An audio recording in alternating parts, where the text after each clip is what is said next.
So this last step is growing customers for the web mobile channels. Now if you remember, we started here on the left. We did earned and paid media. We got customers, acquired them and activated them. We've kept them, trying to keep churn to a minimum. And now we're going to grow customers with a series of activities just like in the physical channel. Can we upsell? Can we next sell? Can we cross-sell? And we can get referrals that will get us a viral loop. One of the most important metrics to think about now that we have an end-to-end funnel is something called lifetime value. And lifetime value, LTV, is not your lifetime, but your customer's lifetime. How much will they spend with you and your company from the beginning to the very end? And this is kind of an interesting idea because most startups and most founders are focused on how do I get them to activate here?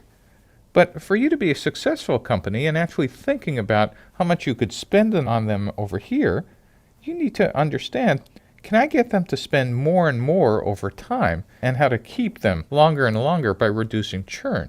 So one of the interesting equations for every startup is that lifetime value needs to be greater than customer acquisition cost. Seems intuitively obvious, but what you want to make sure is the amount of money you're collecting over here is bigger than the customer acquisition cost. You remember the amount of money you were spending from here to here. That was the customer acquisition cost, CAC, here.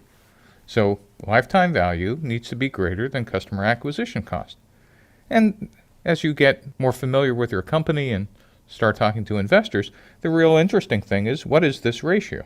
For example, in SaaS software, some investors think that number should be 3 to 1. In telecom, it might be something else. But the key idea is you are now not just focused on the initial purchase, but you're focused on the lifetime value. If you have the world's most perfect business model, investors would love to see this number much bigger than this number.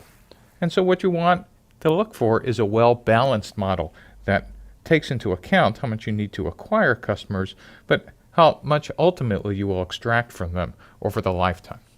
What's the lifetime? That really is up to you and your investors and how many years you calculate lifetime value. Some use 3 years, some use 5. That's a question that you and your investors will discuss.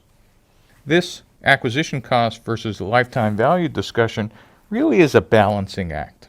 So what are some of the balancing acts? Well, in the customer acquisition cost, if all of a sudden you could get a viral loop going, well, that decreases your cost of acquisition. If in fact your conversion rate between acquisition and activation could be increased, again, it decreases your customer acquisition cost. If you could do in physical channels, telesales or inside sales versus having a direct sales force, again, your CAC declines.